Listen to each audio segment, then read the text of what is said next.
नमस्कार, मैं हूं संदीप चौधरी। एलएसी पर वास्तविक नियंत्रण रेखा पर भारत चीन के बीच तनाव जारी है और इस बीच एलएसी पर फायरिंग को लेकर एक नया खुलासा हुआ है। अंग्रेजी अखबार द इंडियन एक्सप्रेस के मुताबिक पेंगोंग सो झील के उत्तरी किनारे के नजदीक नॉर्थ बैंक पर दोनों सेनाओं में गोलीबारी हुई है। यह गोलीबारी मॉस्को में 10 सितंबर को विदेश मंत्री एस जयशंकर और चीन के विदेश मंत्री वांग यी की मुलाकात से पहले हुई।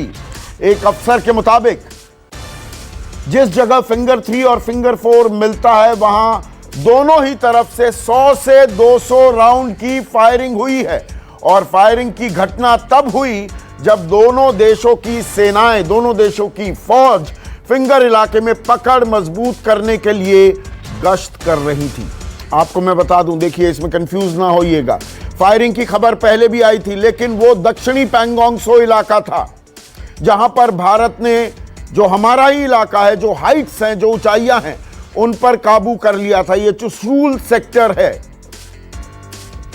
अब जो खबर आ रही है वो है उत्तरी पेंगोंग सो, जहां फिंगर 4 जो हमारा इलाका है, फिंगर 8 तक हमारा इलाका है, फिंगर 4 तक घुसाया है चीन और वहां पर भारत ने जब जवाब दिया तो गोलीबारी हुई है, हवा में फायरिंग हुई है। 100 से 200 राउंड फायरिंग होने की बात सामने आ रही है।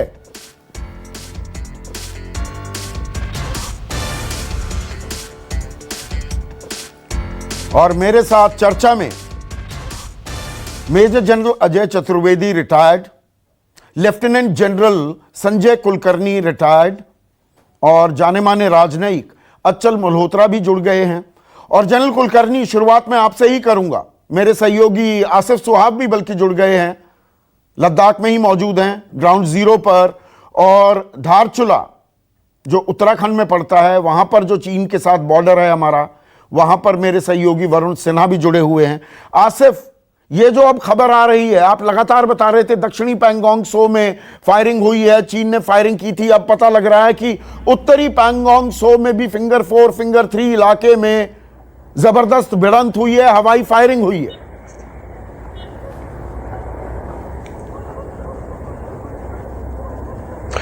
जी बिल्कुल संदीप, हमने जैसे आप भी बता रहे हैं कि हमने पहले भी रिपोर्ट किया है इस चीज़ को कि किस तरह से वहाँ पर तनाव लगातार बना हुआ था। फ्राइडे तक यहाँ पर दोनों तरफ से काफ़ी ज़्यादा तनाव भी देखा रहा था और क्लैशेस भी लगातार हो रहे थे। जो सूत्रों ने हमें उस समय भी जानकारी दी थी वो यही है कि 7 के बाद जो मुखपरी में इंसिडेंट हुआ था फायरिंग के बाद, उसके बाद लगातार 3 दिनों तक वहाँ पर इसी तरह से जो दोनों सेनाएं हैं उनके बीच अनबन होती रही और फायरिंग का इंसिडेंट भी रिपोर्ट हुआ था, जिसमें हमें सूत्रों ने बोला था कि चीनी साइड को कुछ कैजुअलिटीज या इंजरीज भी उठानी पड़ी थी क्योंकि उनकी तरफ से देखे गए थे स्ट्रेचर्स भी है। ये उसी दौरान ये भी इंसिडेंट हुआ है और क्योंकि ये काफी बड़ा इंसिडेंट हुआ है, वहां पे ज्यादा फायरिंग हुई है, लेकिन औपचारिक रूप से सरकार ने इसको लेकर कोई भी जानकारी नहीं दी क्योंकि एक तरफ मॉस्को में उसी समय बातचीत भी चल रही थी तो दूसरी ओर यहाँ लाइन ऑफ एक्चुअल कंट्रोल पर तनातनी भी काफी तेज हो गई थी। लेकिन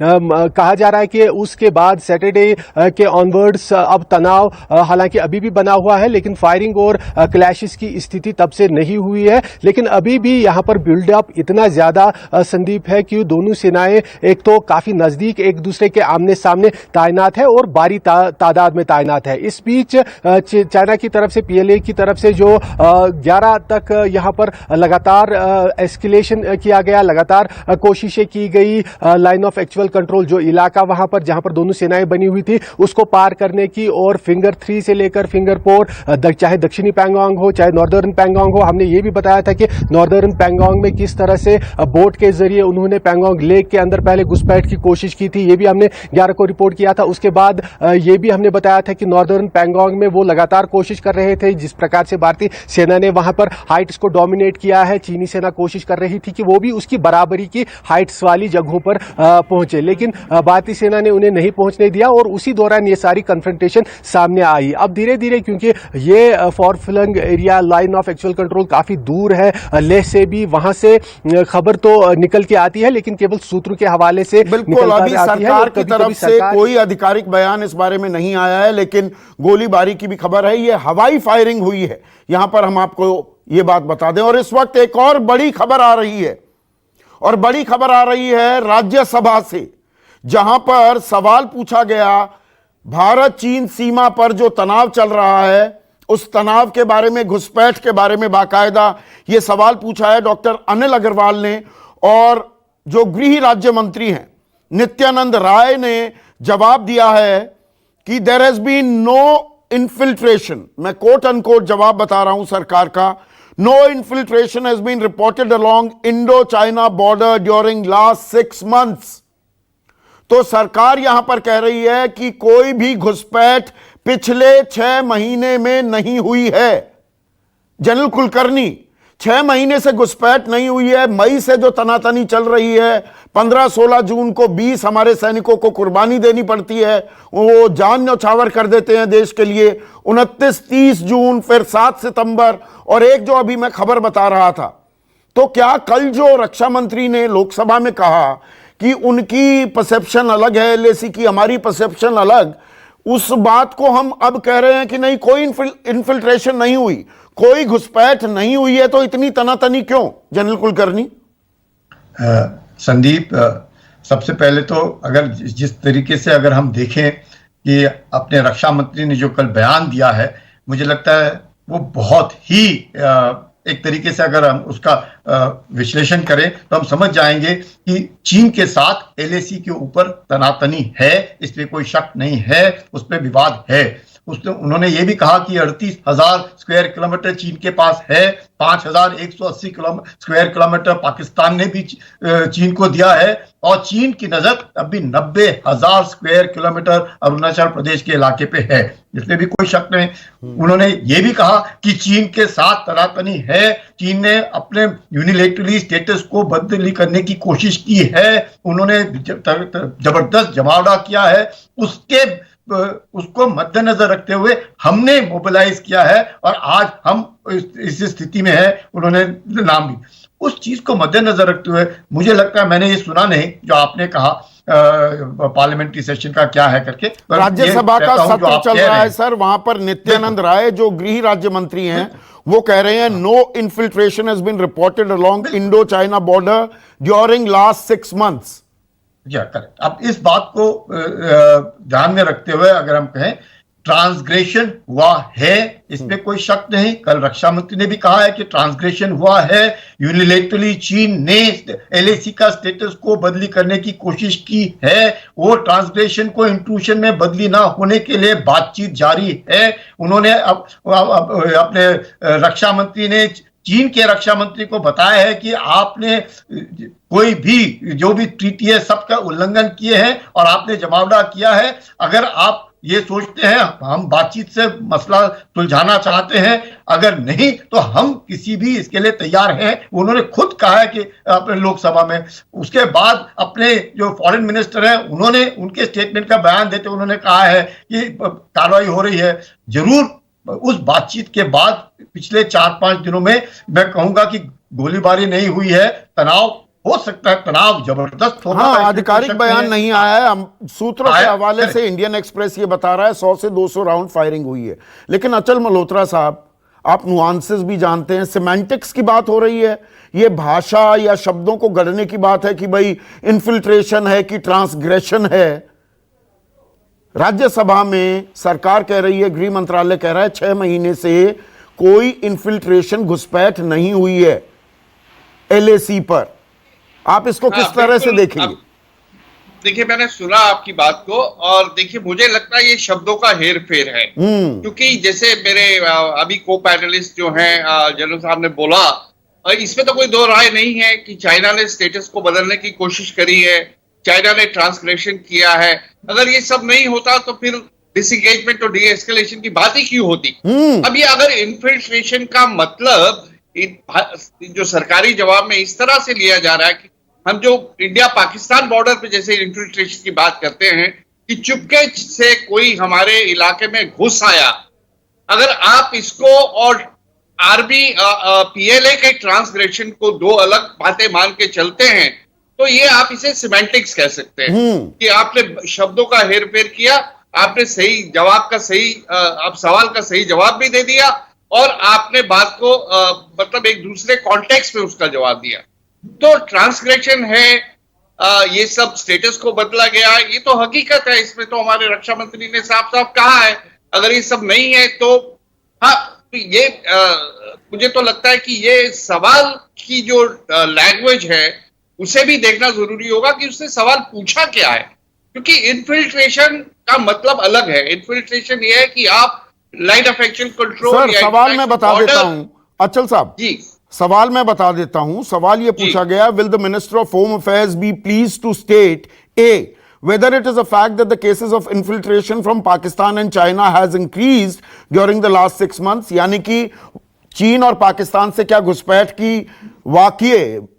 की वारदातें बढ़ी हैं। B if so the details thereof, अगर हुआ है तो उसकी डिटेल दीजिए। C the steps taken by the government to deal with this problem with China and Pakistan.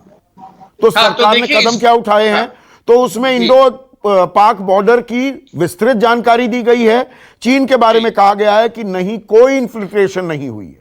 तो संदीप, इसका मतलब साफ है, सवाल ट्रांसग्रेशन और पीएलए की तरफ से जो कुछ किया गया है उसके बारे में नहीं पूछा गया है, इन्फिल्ट्रेशन पूछा गया है सीधा। क्या इन्फिल्ट्रेशन मतलब आपने कोई टेररिस्ट, जैसे पाकिस्तान से क्रॉस बॉर्डर टेररिज्म होती है, वहां से आप आतंकवादियों को घुसपैठ कर, देखिए घुसपैठ शब्द ही अलग हो जाता है। पर ये फिर वही सिमेंटिक्स की बात हो गई ना अचल साहब, आप मुझसे बेहतर जानते हैं, ये शब्दों की बात हो गई।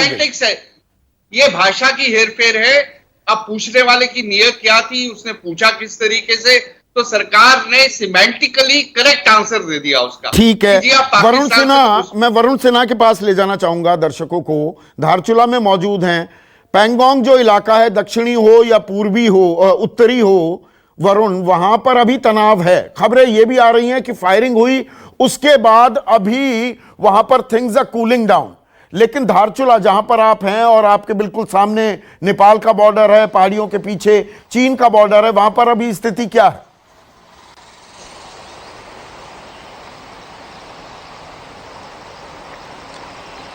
देखिए, तनाव वाली स्थिति है और लगातार जो डिप्लॉयमेंट हो रहा था वो चलता आ रहा है। एक और बात जो खबर आ रही है सोर्सेज के हवाले से वो ये कि नो मैन लैंड है, यहाँ पर करीब 4 से 5 किलोमीटर का एक पूरा खाली इलाका है। वहाँ पर एक खबर आ रही है कि इंडिया ने एंटी पर्सनल माइन जो है वो बिछाई हैं और ये वो माइंस होती हैं जिस पर अगर 5 से 10 किलो का भी अगर वजन रखा जाएगा तो ये फट जाएंगी, दुश्मन के चीथे उड़ा देंगी। तो एक तरीके से कहा जाए तो जो टेक्निक वियतनाम युद्ध में वियतनाम ने यूज की थी, माइंस बिछाकर, बारूदी सुरंगें बिछाकर, वही टेक्निक कहीं ना कहीं इंडिया जो है वो इस प्रकार की नो मैन लैंड में यूज करता नजर आ रहा है, जिससे कहीं ना कहीं घुसपैठ को रोका जा सके।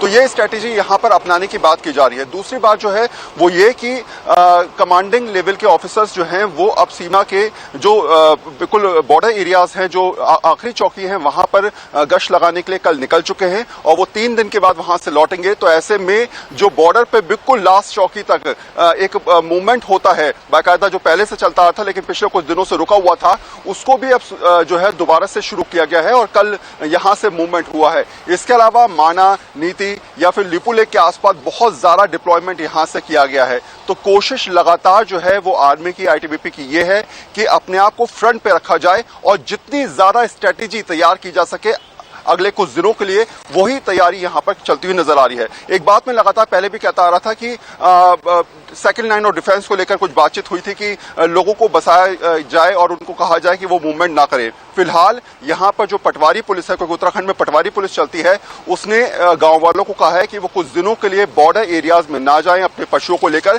क्योंकि जो अरुणाचल में हालात हुए थे, जो 4-5 लोगों को जो है वो अपहरण किया गया था, वैसी स्थिति यहां भी हो सकती है। तो फिलहाल बॉर्डर एरियाज में गांव वालों को जाने पर रोक लगा दी गई है। तो ये स्थिति कहीं ना कहीं समझाती है कि बहुत ज्यादा तनावग्रस्त स्थिति है, बहुत ज्यादा हालात हालात कहा जाए तो टेंशन वाले हैं, लेकिन हाँ, अपनी तरफ से आईटीबीपी लगातार आर्मी कोशिश कर रही है कि फ्रंट पर आके स्थिति को कंट्रोल किया जाए और जो भी स्ट्रेटेजी तैयार की जा उन्हें पकड़ने की भी तैयारी हो रही है। जनरल चतुर्वेदी, आप थोड़ा सा दर्शकों को समझाइए, ये हाइट्स इतनी इंपॉर्टेंट क्यों हो जाती हैं, और जो ये फायरिंग की भी खबर आ रही है उत्तरी पैंगोंग सो में फिंगर 3 फिंगर 4 के बीच, ये हाइट्स पकड़ने की लड़ाई है। चुशुल में हमने हाइट्स पकड़ी, इसीलिए पेट में दर्द हुआ। वो हमारा इलाका था लेकिन हम वहां जाते नहीं थे, वहां पर हम पेट्रोलिंग नहीं करते थे, वहां पर पहुंच गए तो पेट में दर्द होना शुरू हुआ। Correct me if I am wrong sir. चीन को देखिए संदीप जी, इसमें एक ध्यान देने वाली होती है कि पहाड़ों में वही डोमिनेट करता है, क्योंकि उसमें दो चीजें होती हैं, एक domination by observation and domination by fire. तो अगर आप हाइट पे हैं तो आपको दूर तक दिखता भी है और अपने हथियारों का इस्तेमाल भी आप ज्यादा अच्छी तरह कर सकते हैं, और दुश्मन आता हुआ आपको दिख जाता है। जो आपने बोला कि उनके पेट में दर्द क्यों हुआ है, आप देखिए उसमें आप गौर कीजिए। जो फिंगर 3 का इलाका है, फिंगर 3 और 4 बहुत इंपॉर्टेंट है, ये स्पर पे है।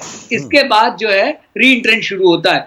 तो जो भी फिंगर 4 या फिंगर 4 के ऊपर की हाइट्स पे होगा उसको एडवांटेज होगा। तो जैसा आप लोगों ने अभी बताया कि वो 4 के ऊपर बैठे हुए हैं और 4 के ऊपर हमने और हाइट कैप्चर करने की कोशिश की, तो इसलिए वो उन्होंने आपको वहां से हटाने की कोशिश की है, और जो आप नहीं हटे। और जो बहुत इंपॉर्टेंट है, जो सदर्न बैंक पे, कैलाश रिज पे, black top, helmet top, Gurung hill, Mukhpari, ये जो आपने रोक रखा है, आप देखिए उनका मोल्डो गैरिजन को आप कवर किए हुए हैं। हाँ। इसके अलावा आप पूरा LAC जो उनकी इंटरनेशनल बाउंड्री है 15 किलोमीटर दूर, वहां तक आप डोमिनेट कर सकते हो। तो ये बहुत घबराया हुआ है इससे, और तो इसी के चलते ये जो LAC पर लगातार जारी तनाव के बीच एक तरफ जहां चीन शांति और समझौते की भी बात कर रहा है, वहीं चालबाज चीन की तरफ से भारत को लगातार युद्ध की गीदड़ भभकी भी दी जा रही है, वो धौंस दिखाई जा रही है। कौन दिखा रहा है? और ये मैं लगातार आपको बताता हूं, एक वो सरकारी पिट्ठू है वहां पर, चीनी अखबार है ग्लोबल टाइम्स, उसने एक बार फिर भारत को हमको युद्ध की धमकी दी है। ग्लोबल टाइम्स ने लिखा है कि सीमा पर 1962 जैसे हालात बन गए हैं। अगर भारत पीछे नहीं हटा और कूटनीतिक कोशिशें नाकाम हुई तो PLA यानी चीनी फौज अपनी ताकत के दम पर भारत को पीछे धकेलेगा। ग्लोबल टाइम्स ने यह भी लिखा है कि PLA को लंबे अभियान के लिए तैयार रहना होगा और यह अभियान सर्दी के मौसम में भी जारी रहेगा। दरअसल जो ये बयान है ये क्यों आया है? क्योंकि मुंह की खानी पड़ रही है कहीं ना कहीं। तो ये जनरल कुलकर्णी, इसे गीदड़ भभकी के अलावा क्या माना जाए? इसको क्या गंभीरता से लिया जाए? तनाव है ये हम जानते हैं, हमारी फौज ने स्ट्रेटेजिक हाइट्स ली हैं ये भी हम जान रहे हैं। अब संदीप ऐसे है कि आज की तारीख में अगर आप अगेन रक्षा मंत्री के बयान, उनका बयान जो कल था, अगर कोई उसका रियली विश, उन्होंने बहुत साफ कहा कि 6 जून को जो बातचीत हुई, उसके बाद जो 15 जून की गलवान में घटना हुई, उसके बाद जो 29-30 अगस्त की रात को हुआ, और उसके बाद जो भी कार्रवाई, ये जो कार्रवाइयां वो बता रहे हैं, उससे साफ जाहिर होता है कि 15 जून के बाद जो है वो पूरा का पूरा जो चेंज हो गया है, जो स्टेटस को है वो बदली हो गया है, और उसके कारण हिंदुस्तान का पलड़ा भारी हो गया, इतना जबरदस्त। ये अब एक तरीके से इक्विलिब्रियम कहें या इस कि अब चीन में बौखलाहट है कि जो चीन ने शुरू किया अब उसको खत्म कैसे करे। तो ये जो बौखलाहट है वो ग्लोबल टाइम्स के द्वारा बताई जा रही है कि 1962 बार बार जो कह रहे हैं, उनको इस बात का शायद उनको नहीं लग रहा है कि हिंदुस्तान 1962 का नहीं है। हाँ, 62 वाले चीन गलती यही कर रहा है, चीन बार बार ये गलती कर रहा है कि उसको ये नहीं समझ में आ रहा है कि ये हिंदुस्तान 62 वाला हिंदुस्तान नहीं है। हिंदुस्तान का जो रिजॉल्व है, जो रिसिलियंस है, जिस तरीके से तैयारी है, जिस तरीके से फौज सक्षम है, जिस तरीके से हिंदुस्तान नॉर्मल इकोनॉमिकली ऑल्सो काफी एडवांस है, उस चीज को मदद उसको भी मालूम है। जिस तरीके से उसकी जमावड़ा है, वो जमावड़ा लड़ने के लिए नहीं है। अगर आप अंदाजा लगाए, जैसे आप पूछ रहे थे, पहाड़ों में अगर उसने लड़ना है तो उसको बहुत ज्यादा नफरी चाहिए। माउंटेन्स फेवर द डिफेंडर, और जब when they favor the defender, अगर डिफेंडर डोमिनेटिंग हाइट्स पे हो, पासेस पकड़ के बैठा हो, तो दुश्मन कोशिश कर ले कम से कम 9 से 10 गुना ज्यादा उसको ट्रुप्स चाहिए। अगर मिरर इमेज है दोनों देशों की और उतने ही ट्रुप्स दोनों के पास आसपास खड़े हैं, तो चीन कहां से हमला करेगा? तो हम लोग ये भूल जाए, ये सिर्फ हल्ला करने वाली बातें हैं कि हम हमला कर देंगे, ये कर देंगे, नहीं, ये डराने वाली बातें रणनीति को भी समझना हमें चाहिए। Psychological warfare. एक मिनट जनरल कुलकर्णी, अचल मल्होत्रा साहब, हमें उनकी रणनीति भी पकड़ने की जरूरत है। कहा क्या जा रहा है, ये सरकारी पिट्ठू है, ये अखबार, ये पूरा देश जानता है, पर जो ये संदेश दिया जा रहा है, संदेश दरअसल क्या ये भी है कि देखिए चीन लंबी लड़ाई के लिए वहां तैयारी कर रहा है। जब वो कह रहे हैं 62-62 की बातें भूल जाइए, मैं उनको गंभीरता से नहीं लेता, लेकिन कि हमारे फौजी वहां डटे रहेंगे, ये लंबी लड़ाई की ओर इशारा भी किया जा रहा है क्या? We can't let our guard off. जी बिल्कुल। देखिए बात यह है कि हम सब जानते हैं ग्लोबल टाइम्स जो है वो सरकार का पिट्ठू है, इनफैक्ट उनका माउथ पीस है। जो वो कहते हैं हम उसको एकदम से ब्रश असाइड नहीं कर सकते। ये सरकार की मंशा भी दिखती है ना sir, correct me if I am wrong, चीन की मंशा वो अपने पिट्ठू के जरिए बताता है ना कि हम लंबी लड़ाई करेंगे। बिल्कुल, वो आप जो भी ग्लोबल टाइम्स बोलता है उसे थोड़ा सा फिल्टर करके आप समझ लीजिए कि वो चाइना की सरकार के माइंड सेट को कन्वे कर रहा है भारत को भी और बाकी दुनिया को भी। तो वो उसका जो भी स्टांस है उससे वो क्लियर इंडिकेशन देने की कोशिश कर रहा है कि अभी हम इस तरह को खत्म नहीं करने वाले हैं और हम लॉन्ग हॉल, लंबे अभियान, जिसे आपने हिंदी में कहा, लंबे अभियान के लिए हम तैयार बैठे हैं।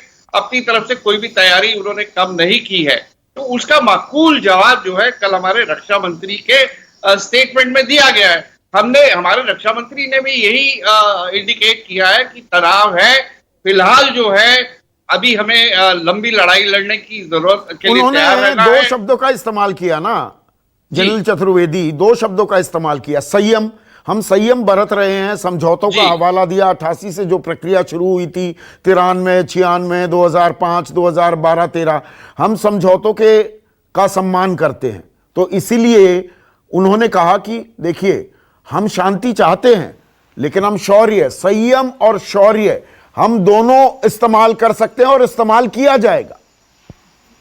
देखिए संदीप जी, ये आप 2-3 चीजें जब गौर कीजिएगा, चाइना पास मास्टर है साइकोलॉजिकल वॉरफेयर करने का।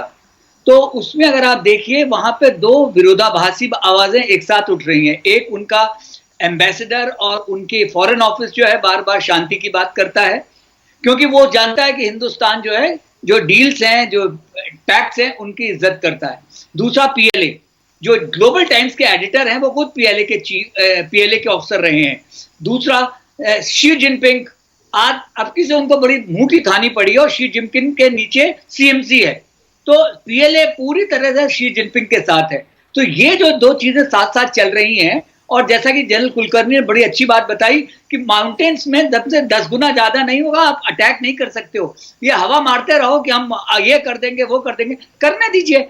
हम जब तक कैलाश ऋत पे बैठे हैं, पैंगोंग त्सो में मैं आपको लिख के दे सकता हूं, कुछ नहीं होगा। आपने फिंगर 2 और 3 पे जाके बैठ गए हो तो पैंगोंग त्सो को आपने बिल्कुल बॉटल कर दिया है। जो वो अरुणाचल में भी कोशिश कर रहा है वहां पे। जनरल चतुर्वेदी देखिए, फिंगर 8 तक हमारा इलाका है ना, वो फिंगर 4 तक आया है तो घुसपैठ हुई है, ये भी एक हकीकत है ना, ये भी हमें समझना होगा कि नहीं। इसमें कोई ये शब्दों का फेर है, मैं मानता हूं ये शब्दों का फेर है। वो फिंगर 4 तक आया है क्योंकि सबसे बड़ी चीज शायद जो गवर्नमेंट ऑफ इंडिया ले रही है कि एलएसी डिफाइंड नहीं है। अरे डिफाइंड है कि नहीं है, सीधी सी बात है नहीं, हमारी नजर में जो एलएसी, हम तो वो मानेंगे ना, हम उनकी परसेप्शन के हिसाब से थोड़ा चलेंगे।